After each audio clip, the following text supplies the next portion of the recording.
again, welcome back. And in the പഠിക്കാനായിട്ട് പോകുന്നത് nursing എഡ്യൂക്കേഷൻ്റെ മറ്റൊരു ചാപ്റ്റർ ആയിട്ടുള്ള ethics and evidence based practice in nursing education ആണ്. So അതിനുവേണ്ടി എന്താണ് എത്തിക്സ് എന്നറിയണം. ആൻഡ് സിലബസിലെ ഫസ്റ്റ് ടോപ്പിക്സ് ഡെഫിനിഷൻസ് ആണ്. ആൻഡ് എത്തിക്സിലെ definition, ethics is defined as an applied discipline that addresses the moral features of nursing practice. അപ്പം അതിനകത്ത് എന്തൊക്കെ വേണം? ഫസ്റ്റ് പറയാനുള്ള കാര്യങ്ങൾ അത് അപ്ലൈഡ് ഡിസിപ്ലിനാണ്. അവിടെ nursing practice addresses the nursing practice and formulated ethical norms and described the ethical aspect of nursing. ഇതാണ് നമ്മുടെ ethicsന്റെ definition. So ethics is defined as an applied discipline that addresses the moral features of nursing practice, formulated ethical norms, describe the ethical aspect of nursing. രണ്ടാമത്തെ definition എന്താണ് evidence based teaching എന്ന് നോക്കാം. Evidence based ടീച്ചിങ്ങിനകത്ത് കുറേ informations നമുക്ക് മനസ്സിലാക്കി തരുന്നുണ്ട്. അതേപോലെ തന്നെ uses, research related tools and okay. So evidence based practice, evidence based teaching, evidence base ആയിട്ടുള്ള ടീച്ചിങ് ആണ് നമുക്ക് തരുന്നത്. പ്രൊവൈഡ് എഡ്യൂക്കേറ്റേഴ്സ് വിത്ത് റിലയബിൾ ഇൻഫോർമേഷൻ, പഠിപ്പിക്കുന്ന ടീച്ചേഴ്സിന് റിലയബിൾ ആയിട്ടുള്ള ഇൻഫോർമേഷൻ കൊടുക്കുന്നുണ്ട്. And collection of research based tools that is beneficial in providing evidence based practice and more concerned objectives. So evidence based practice, evidence based training എന്ന് പറയുന്നത് എഡ്യൂക്കേറ്റേഴ്സിന് പ്രോപ്പറായിട്ടുള്ള informations കൊടുക്കാനും ഒരു collection of therapeutical tools ഉപയോഗിച്ചുകൊണ്ട് അവരുടെ evidence based practice, അതേപോലെ തന്നെ more concerned objectives. Just രണ്ട് ഡെഫിനിഷൻസാണ്. അടുത്ത രണ്ടാമത്തെ topic value based education in nursing നോക്കാം. വാല്യൂ ബേസ്ഡ് നഴ്സിംഗ് എഡ്യൂക്കേഷൻ കുട്ടികൾക്ക് കൂടുതലും വാല്യൂസ് പറഞ്ഞു കൊടുക്കാനും അവർക്ക് റിയൽ വേൾഡിലോട്ട് ചെല്ലുമ്പോഴത്തേക്കും what is right, what is wrong എന്ന് ഡിഫറൻഷ്യേറ്റ് ചെയ്യാൻ പറ്റുന്ന തരത്തിലേക്ക് നമ്മൾ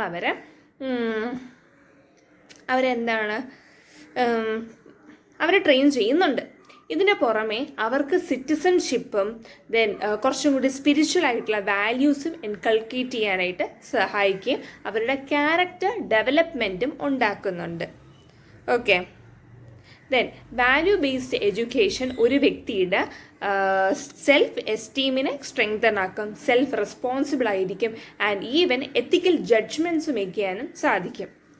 then components of value based education നോക്കുക. വാല്യൂ ബേസ് ആയിട്ടുള്ള എഡ്യൂക്കേഷന് ഈ പറയേണ്ടത് നമ്മൾ ടീച്ചേഴ്സ് കുട്ടികൾക്ക് ഓരോ വാല്യൂസ് പറഞ്ഞ് അവരെ ഡെവലപ്പ് ചെയ്യുന്നത് വഴി നല്ലൊരു സിറ്റിസൺ ആവാനും ക്യാരക്ടർ ഡെവലപ്പ് ചെയ്യാനും ഒക്കെ അവരെ പ്രേരിപ്പിക്കുന്നുണ്ട്. ദെൻ ഇത് കുട്ടികളിലെ സെൽഫ് എസ്റ്റീം ഇംപ്രൂവ് ചെയ്യാനും സോഷ്യൽ റെസ്പോൺസിബിലിറ്റിയും സോഷ്യൽ ജഡ്ജ്മെൻറ്റ് ഇംപ്രൂവ് ചെയ്യാനും സാധിക്കുന്നുണ്ട്. ഇനി എന്താണ് components of value based education എന്ന് നോക്കാം. ഒന്നാമത്തത് കമ്പാഷൻ ആൻഡ് എംപത്തി. കുറേ ടേംസ് ഉണ്ട്, 12 ടേംസ് നമ്മൾ പഠിക്കും. വാല്യൂ ബേസ്ഡ് എന്ന് പറയുന്നത് അവർക്ക് കമ്പാഷനോടുകൂടി എംപത്തറ്റിക് ആയിട്ട് വേണം നമ്മൾ പഠിപ്പിക്കാനുള്ളത്. എംപത്തി ഉണ്ടാവണം. രണ്ടാമത്തത് നമ്മൾ പഠിപ്പിച്ചു കൊടുക്കുന്ന സമയത്ത് ഇപ്പോൾ ഇൻഡിവിജ്വൽ സെൻറ്റേർഡ് ആയിട്ടുള്ള ഓരോ ഇൻഡിവിജ്വലിനും നമ്മൾ അറ്റൻഷൻ കൊടുക്കുകയും അതേപോലെ തന്നെ ഒരു ഹോളിസ്റ്റിക് ആയിട്ടുള്ള അപ്രോച്ചായിരിക്കണം. അതായത് എല്ലാ ടേംസും കുട്ടിയുടെ ഫിസിക്കലായിട്ടുള്ള മെൻ്റലായിട്ടുള്ള എല്ലാ ആസ്പെക്റ്റുകളും നമ്മൾ മനസ്സിലാക്കണം. ഇനി പേഷ്യൻ്റ് സെൻറ്റേർഡ് കെയർ പറഞ്ഞു. മീൻസ് പേഷ്യൻ്റ് സെൻറ്റേർഡ് കെയർ എന്ന് പറയുന്നത് ഒരു ഹോസ്പിറ്റലിൽ പോകുന്ന സമയത്ത് ഓരോ പേഷ്യൻസിനെ അനുസൃതമാക്കി നമ്മൾ അവരെ നോക്കണം എന്നുള്ളൊരു കാര്യം പറഞ്ഞു കൊടുക്കുന്നുണ്ട്. ആൻഡ് ഹോളിസ്റ്റിക് കെയർ, മൊത്തത്തിലുള്ളൊരു കെയർ. പിന്നെ അവർക്ക് ഇംപ്രൂവ്മെൻറ്റ്, ഡെവലപ്മെൻറ്റ് സാധിപ്പിക്കുന്നുണ്ട്. Then cultural competence, culturally competent ആവുക. ഇപ്പം തന്നെ ബ്രേക്ക്ഫാസ്റ്റിന് ചില ഇപ്പം ചില കുഞ്ഞുങ്ങളെ കൊണ്ട് ഹോസ്പിറ്റലിലോട്ട് വരുന്ന സമയത്ത് നോർത്ത് ഇന്ത്യൻസ് ഒക്കെ ആണെങ്കിൽ അവർ പറയും ഇന്ന സമയം കഴിഞ്ഞിട്ട് കുഞ്ഞിന് പാല് കൊടുത്താൽ മതി. പക്ഷേ at the same time we know that breast feeding should be start within half an hour if it is A normal delivery. Caesarean ആണെങ്കിൽ ഒരു 1 hourനുള്ളിൽ തന്നെ ബ്രസ്റ്റ് ഫീഡിങ് സ്റ്റാർട്ട് ചെയ്യേണ്ടടുത്ത് അവർ ഡിലേ ആക്കുന്നത് വഴി നമ്മൾ അവരുടെ കൾച്ചർ മനസ്സിലാക്കണം. അല്ലെങ്കിൽ കൾച്ചർ മനസ്സിലാക്കിയില്ലാണെങ്കിൽ അവിടെ ഒരു കോൺഫ്ലിക്റ്റ് ഉണ്ടാവുക. അതേസമയം നമ്മൾ ഹോസ്പിറ്റലിൽ ബാക്കിയുള്ള കാര്യങ്ങളും കൂടി നോക്കണം. സോ നമ്മൾ രണ്ടിടത്തും സെൽഫ് റിലയൻ്റ് ആയിരിക്കണം. ദെൻ കണ്ടിന്യൂസ് ആയിട്ടുള്ള improvement, personal integrity, then critical thinking ഉണ്ടാവണം. ദെൻ ഒരു ടീം വർക്കാണ് ഹോസ്പിറ്റലിൽ അല്ലെങ്കിൽ എന്തൊരു കാര്യം ചെയ്താലും എല്ലാ ആളുകളുടെയും കൂടി ഒരു കൂട്ടായ്മ ഉണ്ടാകുമ്പോഴാണ് കുറച്ചും കൂടി കാര്യങ്ങൾ നന്നായി എളുപ്പമാവുന്നത്. ഇനി അടുത്തയാണ് വാല്യൂ ഡെവലപ്മെൻറ്റ് സ്ട്രാറ്റജീസ്. ഇപ്പം നമ്മൾ പഠിച്ചത് വാല്യൂ ബേസ്ഡ് ആയിട്ടുള്ള എഡ്യൂക്കേഷൻ ഇൻ നഴ്സിംഗ് എന്തൊക്കെയാണ്. നമ്മൾ പഠിക്കുന്ന സമയത്ത് നഴ്സിംഗ് പഠിക്കുന്ന സമയത്ത് എന്തൊക്കെ വാല്യൂസാണ് നമുക്ക് ഉണ്ടാവേണ്ടത്, എന്തൊക്കെ ഉണ്ടാവണം. നമ്മൾ കോമ്പീറ്റൻ്റ് ആയിരിക്കണം, ദെൻ എമ്പത്തറ്റിക് ആയിരിക്കണം, ടീം വർക്കിംഗ് ഉണ്ടാവണം, പേഷ്യൻ്റ് സെൻറ്റേർഡ് ആയിരിക്കണം, ഹോളിസ്റ്റിക് അപ്രോച്ച് കൊടുക്കണം, നമ്മൾ കീപ്പ് ഓൺ ഡെവലപ്പ് ചെയ്തുകൊണ്ടേയിരിക്കണം. And professionalism, cultural competent, advocacy, പേഷ്യൻ്റെ റൈറ്റിന് വേണ്ടി വാദിക്കേണ്ടത് ആരുടെ ഉത്തരവാദിത്വമാണ്? നമ്മുടെ ഉത്തരവാദിത്വമാണ്. അടുത്തതാണ് വാല്യൂ ഡെവലപ്മെൻറ്റ് സ്ട്രാറ്റജീസ്. ഇതൊരു ഇമ്പോർട്ടൻ്റ് ആയിട്ടുള്ള നഴ്സിംഗ് പ്രൊഫഷണൽ ആസ്പെക്റ്റാണ്. ഇവിടെ നമ്മൾ ഇൻറ്റഗ്രിറ്റിയും ഡിഗ്നിറ്റിയും ദെൻ ജസ്റ്റിസും അൾട്രൂയിസം എല്ലാം കൂടി നോക്കുന്നുണ്ട്.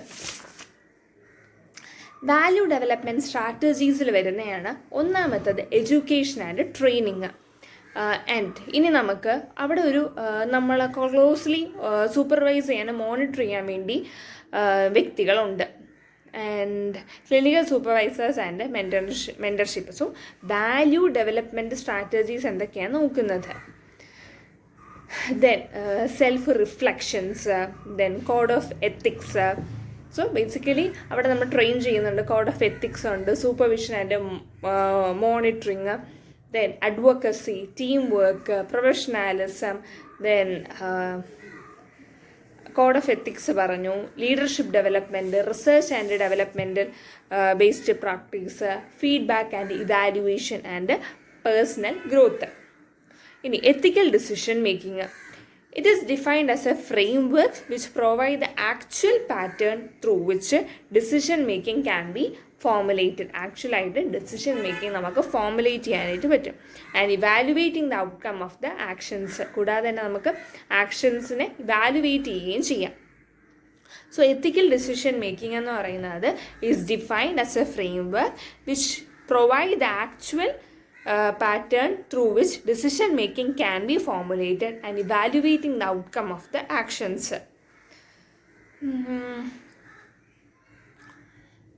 നമ്മൾ ചെയ്യുന്ന പ്രവൃത്തിയുടെ ഫീഡ്ബാക്കും അല്ലെങ്കിൽ ആ ഒരു ആക്ഷൻസിൻ്റെ കിട്ടുന്ന റിസൾട്ടും എല്ലാം നമ്മളൊന്നും കൂടി അനലൈസ് ചെയ്യുന്നുണ്ട്. അടുത്തത് എത്തിക്കൽ ഡിസിഷൻ മേക്കിങ്ങിൻ്റെ മെത്തേഡ്സ് ആൻഡ് ഫ്രെയിം വർക്കാണ്.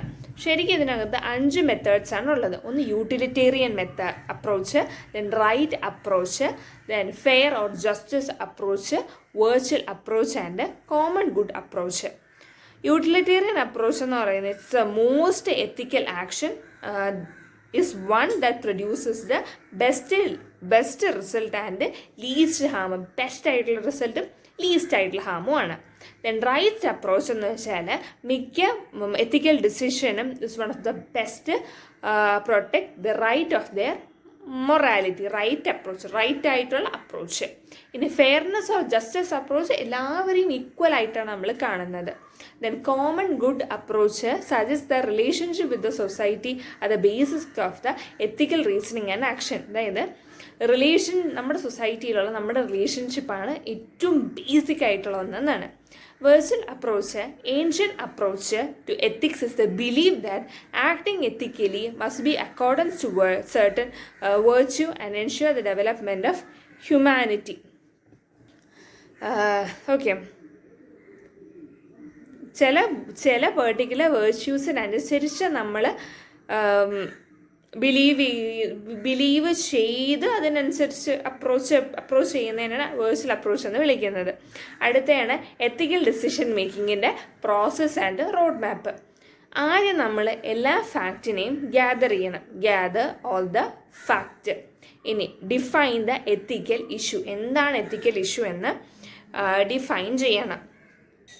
Then identify the stakeholder. അപ്പം ഗ്യാദർ ഓൾ ദ ഫാക്റ്റ് എല്ലാം ഗ്യാദർ ചെയ്യുക.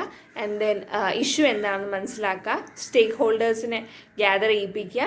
Then get creativity with potential action. ഭയങ്കര ക്രിയേറ്റീവ്. ഗെറ്റ്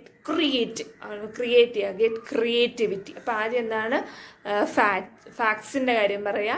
രണ്ടാമത്തത് ഇഷ്യൂസ് അഡ്രസ്സ് ചെയ്യുക. ആൻഡ് മൂന്നാമത്തത് ഇൻവോൾവ് സ്റ്റേക്ക് ഹോൾഡേഴ്സ്. നാലാമത്തത് ഗെറ്റ് ക്രിയേറ്റിവിറ്റി. അഞ്ചാമത്തത് get the effect. Then decide on the right ethical and consider integration and characteristics. ഇനി അടുത്തയാണ് legal responsibility of ethical decision making. ഇത് നമ്മൾ പ്രോബ്ലം എന്താണെന്ന് ഐഡൻറ്റിഫൈ ചെയ്യുകയും എന്താണോ റെലവൻ്റ് ആയിട്ടുള്ള ഇൻഫോർമേഷൻ അതിനെ സെറ്റ് ഔട്ട് ചെയ്യണം. ഇനി സപ്പോർട്ട് ആവശ്യമുണ്ടെങ്കിൽ അത് ആളുകളിൽ നിന്ന് സപ്പോർട്ട് സ്വീകരിക്കുന്നുണ്ട്. ഇനി നമ്മൾ ഉദ്ദേശിച്ചതുപോലെ കാര്യങ്ങൾ നടന്നില്ല എന്നുണ്ടെങ്കിൽ ഒരു ഓൾട്ടർനേറ്റീവ് ആയിട്ടുള്ള വേ നമുക്ക് ചിന്തിച്ചെടുക്കാം. എന്നിട്ട് evaluating identified alternatives, then make the decision. നമ്മൾ തന്നെ തീരുമാനങ്ങൾ എടുക്കുക. നമുക്ക് ഡിസിഷൻ മേക്കിങ്ങിന് പ്ലാൻ ചെയ്യാം. പ്ലാനിങ് എന്ത് ചെയ്യും? ഇംപ്ലിമെൻറ്റ് ചെയ്യുക. അതിൻ്റെ ഇവാലുവേഷൻ നടത്തുക. ആൻഡ് ഫീഡ്ബാക്കും ആളുകളിൽ നിന്ന് സ്വീകരിക്കാം. And enumerate the consequences of various decisions. Various ആയിട്ടുള്ള ഡിസിഷൻസിൻ്റെ കോൺസിക്വൻസസ് നമ്മൾ എന്യൂമറേറ്റ് ചെയ്യണം. അടുത്ത അഞ്ചാമത്തെ നമ്മുടെ സിലബസിലെ ടോപ്പിക്കാണ് എത്തിക്കൽ സ്റ്റാൻഡേർഡ് ഫോർ നഴ്സസ് എന്ന്.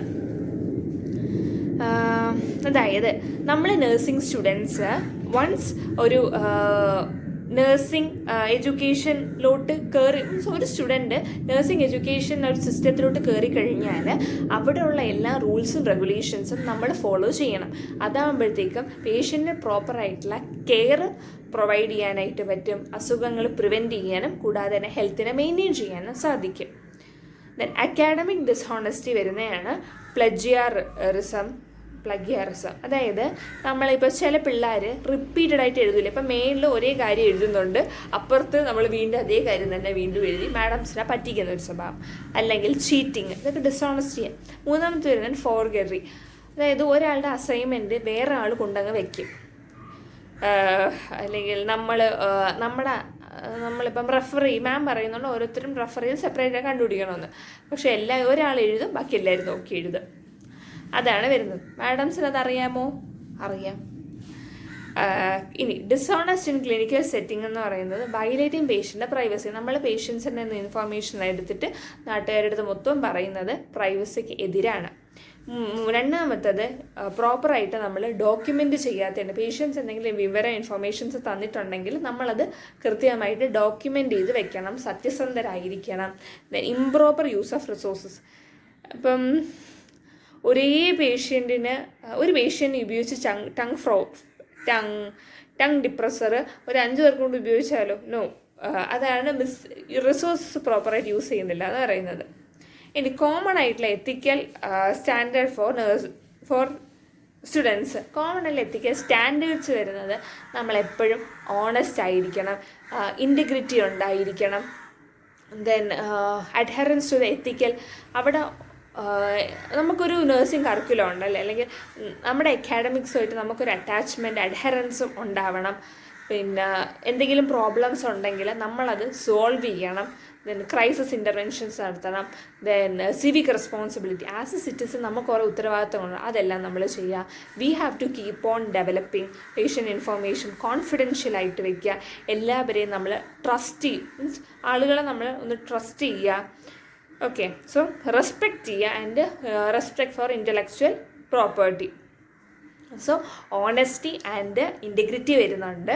Then respecting for others, then respect for intellectual property, adherence to academic rules, fair ആയിട്ടുള്ള കൊളാബറേഷൻ ആയിരിക്കും. അത് എല്ലാവരെയും ഈക്വൽ ആയിട്ട് വേണം നമ്മൾ കാണേണ്ടത്. ദെൻ ആക്യുറേറ്റ് ആയിട്ടുള്ള റെസ്പോൺസിബിലിറ്റി ഉണ്ടാവണം, timely and responsible behaviour, respect for campus resources respect ചെയ്യുക, കോൺഫ്ലിക്റ്റ് ഉണ്ടെങ്കിൽ അതിനെ ക്രൈസിസ് ഇൻ്റർവെൻഷൻ അത് കോൺഫ്ലിക്റ്റ് റെസൊല്യൂഷന്, civic responsibility, then academic honesty reporting, then responsible use of technology, പ്രോപ്പറായിട്ട് ടെക്നോളജി യൂട്ടിലൈസ് ചെയ്യുന്നത്, then respect four privacy, then continuous ആയിട്ടുള്ള self improve ചെയ്യുക, and then environmental responsibility ഉണ്ടാക്കുക. ഇത്രയും കാര്യങ്ങളാണ് കോമൺ എത്തിക്കൽ സ്റ്റാൻഡേർഡ് ഫോർ സ്റ്റുഡൻസിനകത്ത് വരുന്നത്. അടുത്തയാണ് സ്റ്റുഡൻറ്റ് ഫാക്കൽറ്റി റിലേഷൻഷിപ്പ്. സ്റ്റുഡൻറ്റും ഫാക്കൽറ്റിയും നല്ല രീതിയിലൊരു പോസിറ്റീവ് റിലേഷൻഷിപ്പ് കീപ്പ് ചെയ്യണം. അതായത് student-faculty relationship is defined as a positive relationship between the teacher or the faculty and the student by gaining trust and respecting for each other and for promoting and enhancing the better skillful learning. Okay. It promote a two-way trust and respect. Nature, ഇനി എന്താണ് ഈ ഒരു student faculty റിലേഷൻഷിപ്പിൻ്റെ nature നോക്കാം. അവിടെ നമ്മൾ ഭയങ്കര informations confidential ആയിരിക്കണം, പുറത്തോട്ടൊന്നും informations പറയാനായിട്ട് പാടില്ല.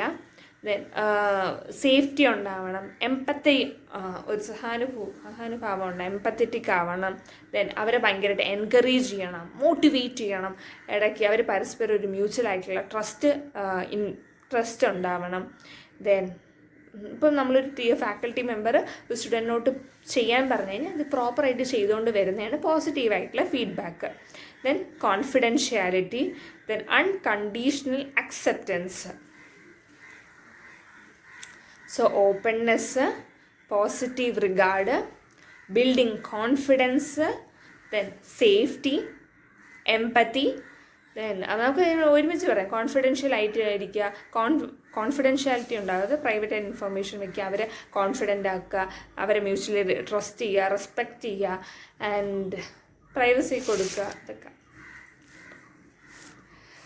സോ തൽക്കാലത്തേക്ക് നമ്മൾ ഇത്രയും കാര്യങ്ങൾ ഈ ക്ലാസ്സിൽ പറഞ്ഞത്. ഇനി ജസ്റ്റ് ഒരു സെഷനും കൂടി മതി, ഈ ചാപ്റ്റർ തീരും. And I hope that you are very clear with the things. ചിലപ്പം ഈ പോയിൻ്റെല്ലാം നിങ്ങളൊന്നും കൂടി വായിക്കുന്ന സമയത്ത് ചിലപ്പോൾ കിട്ടാനുള്ള സാധ്യത ഇല്ല, പക്ഷെ ചിലപ്പോൾ പക്ഷെ എളുപ്പമാണ്. പഠിച്ച് നമ്മൾ വീണ്ടും ഒന്നും പഠിച്ചു നോക്കുക, ചിലപ്പോൾ 2-3 തവണ എടുക്കും, എങ്കിലും പഠിച്ചെടുക്കാവുന്നതേ ഉള്ളൂ. That's it. പിന്നെ ടെക്സ്റ്റ് ബുക്ക് മാർക്കിങ് ഞാൻ ഇതിനോട് അറ്റാച്ച് ചെയ്തിട്ടുണ്ട്. Okay, see U.